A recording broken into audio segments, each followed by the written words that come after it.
यहाँ हमें ग्लास का रिफ्रैक्टिव इंडेक्स दिया गया है Ng इज इक्वल्स टू 1.5 और पानी का रिफ्रैक्टिव इंडेक्स दिया गया है Nw इज इक्वल्स टू 1.33।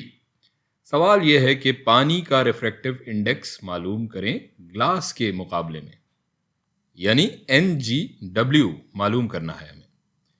पिछली वीडियो में हमने देखा था कि किसी भी मीडियम में रोशनी की रफ्तार मालूम करने के लिए खला में रोशनी की रफ्तार की कदर को हम उस मीडियम के रिफ्रैक्टिव इंडेक्स से तकसीम कर देंगे जिसमें हमें रोशनी की रफ्तार मालूम करनी है। यानी इसे हम लिख सकते हैं V is equals to V reference divided by N, और हमें यहां मालूम करना है Ngw। तो यहां अगर हम देखें तो ये V बराबर होगा ग्लास में रोशनी की रफ्तार के, और ये V रेफरेंस बराबर होगा पानी में रोशनी की रफ्तार के, और ये N हमारा हो जाएगा Ngw जो हमें मालूम करना है। सो यहां हम लिख सकते हैं Vg is equals to Vw divided by ये Ngw। सो Ngw बराबर हो जाएगा Vw बटा Vg के।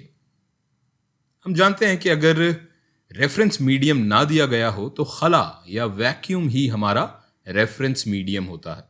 सो हम खला में रोशनी की रफ्तार को अगर इन रिफ्रैक्टिव इंडेक्स से तकसीम करें तो हमें यहाँ पानी और ग्लास में रोशनी की रफ्तार मालूम हो जाएगी, जैसा कि हमने पिछली वीडियो में मालूम की थी।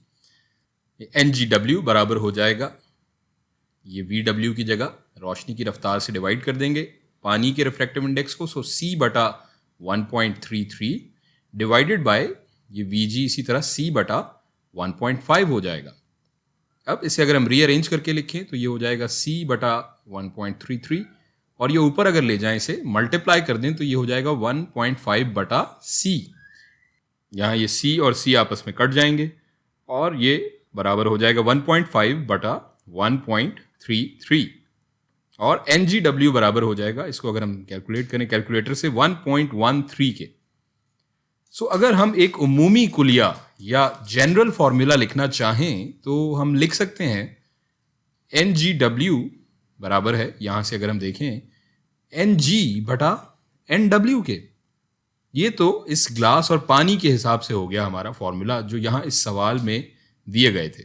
इसे मजीद जनरल या उमूमी शक्ल में अगर हम लिखना चाहें तो लिख सकते हैं इस तरह से कि N12 is equals to N1 बटा N2 के।